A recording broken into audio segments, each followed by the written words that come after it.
আগামীকাল তার জানাজা অনুষ্ঠিত হবে, দাফন হবে।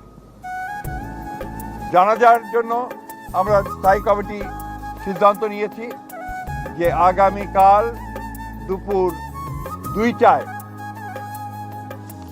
পার্লামেন্ট ভবনের দক্ষিণ প্লাজায় যে মাঠ এবং বাণিজ্য অ্যাভিনিউ এই পুরো অংশ জুড়ে আমাদের নেত্রীর জানাজা অনুষ্ঠিত হবে।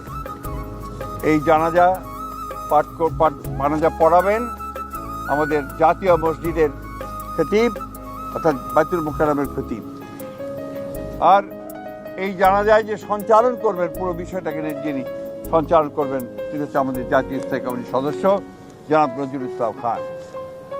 এরপরে আমাদের স্বাধীনতার ঘোষক, বহুদলীয় গণতন্ত্রের প্রবর্তক, বাংলাদেশের আরেক কিংবদন্তির নেতা, যাকে রাখাল রাজা বলে এই দেশের মানুষ, তার মাজারে তারই পাশে আমাদের এই মহান নেত্রীকে সমাধিস্থ করা হবে, দাফন করা হবে।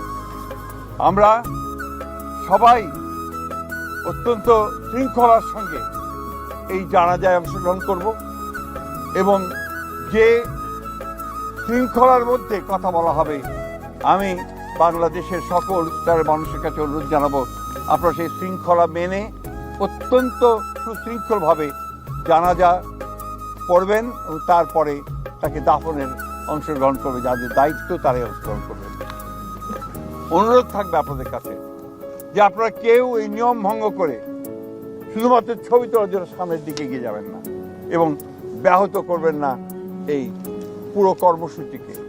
আপনাদের আমরা বিশ্বাস করি দেশনেত্রীর প্রতি আপনাদের যে সম্মান, যে শ্রদ্ধা, সেটাকে অটুট রাখার জন্য আপনারা সেই শৃঙ্খলা রক্ষা করবেন এবং সর্বাত্মকভাবে সহযোগিতা করবেন এই জানাজা দাফন কার্য সুচারুরূপে